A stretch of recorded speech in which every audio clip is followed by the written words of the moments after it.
This is Dr. LG Adeline Tan. Very happy to see all of you today. Today, I have a very important sharing. This topic for today is about depression. In today's global pandemic time, many people are suffering from depression.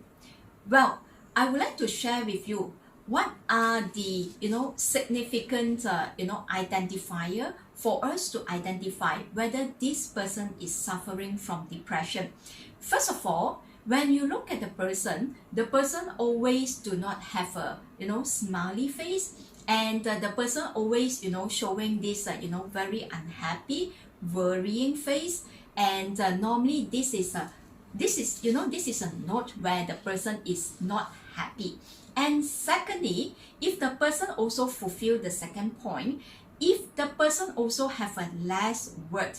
What do I mean by less word? Which means this person always do not like to talk a lot, alright? So which means when in the normal time, okay, maybe the person like to talk and the person like to talk about share about a lot of things, but when comes to the time the person do not like to talk much and has less words, so this could be the symptom of depression.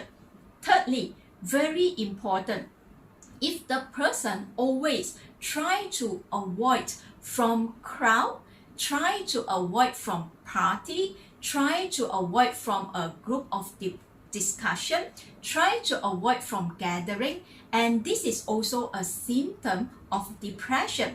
So if the person fulfilling any of these and consistently after some time, normally this person is suffering from depression. Please remember, identify or please pay a little bit more attention to anybody in your surrounding. They could be your spouse, they could be your children, your family members, your colleague. If you are paying attention to them, and maybe you are able to help them, alright? But you come to know they are suffering from depression, but what can you do about it? In your position, at least what you can do is you can listening to them. You can give them a time for them to air out their emotions, for them to air out their feelings. Because in psychological way or from the psychology perspective, we don't talk about right and wrong. We don't talk about right and wrong. We only talk about emotions and feeling. Always remember, when the person feels safe with you, the person will start to share, will start to air out their unsatisfaction, and they will start to tell you about their emotions. They will start to tell you about their story. And always ready. Don't stop people from sharing their story, and let people to have a chance to talk about their story. And you may not know, you may be the person who actually saved their life.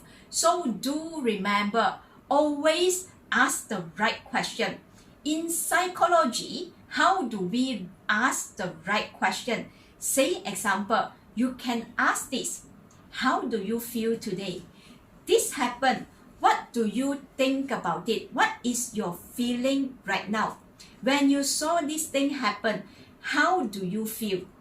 We always ask about emotion. By asking the right question, the person will feel safe to tell you about their problem. The person will feel safe to tell you about their unsatisfaction, or maybe to tell you about their unhappiness. So the opportunity for them to start air out their unhappiness to you, you may save a life. So remember, please always follow this, ask the right question in order you save a life. Do remember, follow my page, Dr. LG Adeline Tan. There will be more video in upcoming series. Thank you.